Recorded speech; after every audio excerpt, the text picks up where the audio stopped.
A gente fala agora, eu converso agora com o Aldo Fornazieri, cientista político, professor da Fundação Escola de Sociologia e Política, e com o Paulo Ramires, que é professor da ESPM. Uma ótima tarde aos dois, bom sábado.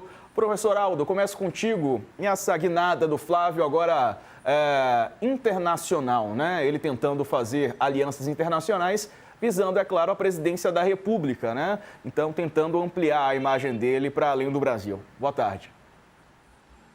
Olá, Diego, Paulo e a audiência da UOL. Bom, eu acho que um ponto fraco da candidatura do Flávio é justamente a articulação internacional, como foi o governo do Jair Bolsonaro. Quer dizer, o Jair Bolsonaro foi um isolacionista, tinha um péssimo relacionamento com líderes mundiais, e eu acredito que a situação do Flávio não é muito melhor. Quer dizer, nessa viagem ainda é significativo com quem que ele se encontrou. Com o Netanyahu, que é, digamos assim, uma pessoa, quer dizer, bem vista pela direita, mas execrada pelos demais setores, né? Inclusive setores democráticos que não são de centro-esquerda, de esquerda, por ter sido carniceiro de Gaza. Então, eu acho assim que não foi muito frutífera essa viagem, porque o principal encontro foi com esse tipo de figura.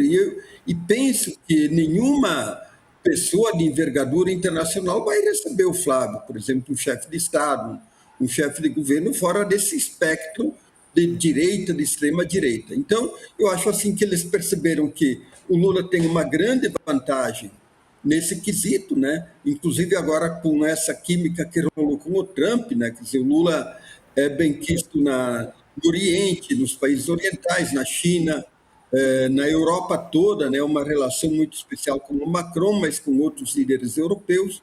Também na América Latina, aqui, eu acho que o grande desafeto do Lula é o Milei, mas fora isso, o Lula é uma personalidade internacional que encontra uma acolhida em qualquer ambiente democrático, civilizado, multilateral e assim por diante. Então, eu acho que ganha pouco. Essa articulação internacional do Flávio Bolsonaro agrega pouco para a candidatura dele. Paulo Ramires, também te pergunto, exatamente fazendo esse comparativo, né? E quando as pessoas fazem uma análise e tirando as paixões políticas, né? Porque muitas vezes as paixões acabam confundindo as visões, mas fato é que realmente o governo brasileiro na atual gestão é uma liderança na América Latina, tem boas relações, apesar do contratempo com Trump, aliás, contratempo que foi imposto pelo Eduardo Bolsonaro. A diplomacia brasileira conseguiu reverter isso e hoje os dois, por exemplo, há alguns dias conversaram por quase uma hora por telefone, com várias demandas de parte a parte, e o Trump voltando a falar que gosta do presidente Lula e querendo a participação dele naquele conselho de paz, controverso conselho de paz para a faixa de Gaza, né? Também fechou o acordo entre o Mercosul e a União Europeia, que agora passa pelos demais trâmites, e aproximou o Brasil de outros locais até então, onde não havia parcerias comerciais, e ampliou outras parcerias também. Enquanto no governo anterior, o ex-presidente Jair Bolsonaro, todo mundo deve se lembrar, nos encontros internacionais, ficava isolado, né? Praticamente não tinha contato, nem conversa com outros líderes relevantes, a não ser aqueles que já estavam ali ao lado dele, né? No sentido de estarem na extrema-direita mesmo. Paulo, bem-vindo, uma boa tarde. Boa tarde, Diego, boa tarde ao Aldo, né? Um grande professor, sempre uma honra estar com ele e também com toda a audiência do UOL. De fato, no que diz respeito às articulações internacionais, o Lula exerce uma grande vantagem sobre a família Bolsonaro, né? Não apenas pelos aspectos que o professor Aldo levantou muito bem, né, a respeito do isolacionismo da política internacional, ou da falta de política internacional do governo Bolsonaro quando presidente, mas também em relação à atual gestão do presidente Lula, né? O Lula, surpreendentemente, inverteu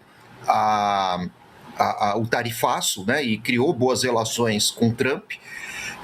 O Lula abriu também novos mercados internacionais para o Brasil durante o tarifaço, né? Então, além de ter recuperado o norte-americano, ampliou, né, as articulações diplomáticas, geopolíticas, comerciais, ou seja, o setor do agronegócio ou da agropecuária ganhou em dobro, né, em termos de alcance de mercado, e fora o fato de que Lula tem uma boa imagem, né, na imprensa internacional.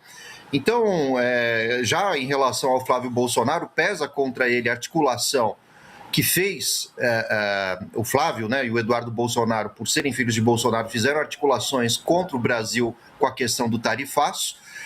E agora o Flávio tenta correr atrás desse déficit, né, esse déficit de internacionalização do bolsonarismo. Apesar de existir uma rede internacional de extrema-direita, a gente pode dizer que hoje o bolsonarismo é o elo mais fraco dessa rede, já que as operações feitas aqui no Brasil foram catastróficas, né, contra a economia brasileira. Muitos setores econômicos, né, das elites, né, o agronegócio, a indústria, hoje agradecem o presidente Lula, por mais que se façam críticas à sua pessoa e ao seu governo, é preciso também haver um mínimo de honestidade e reconhecer que o presidente Lula fez um trabalho surpreendente, né, nesse resgate da imagem internacional e comercial do Brasil, mesmo com tarifaço, como eu disse. Então, o Flávio tenta correr atrás do prejuízo, né, inverter essa imagem negativa que a família Bolsonaro tem no plano internacional, e é por isso mesmo que se justifica essa viagem. Agora, me parece que as alianças buscadas são bem controversas, né? Como o próprio Aldo destacou aqui, o Netanyahu hoje não é flor que se cheire no plano internacional, existe um grande repúdio à sua pessoa diante do genocídio cometido em Gaza, e fora chefes de estados árabes, né? Que o Lula também tem relação, mas pesa contra eles, né? Governos autoritários, fechados. Enfim, é uma viagem que pode representar, uma aproximação do bolsonarismo com esses regimes, mas, por outro lado, não é algo que encante a comunidade internacional e os olhos de um eleitor comum, né? A não ser os bolsonaristas.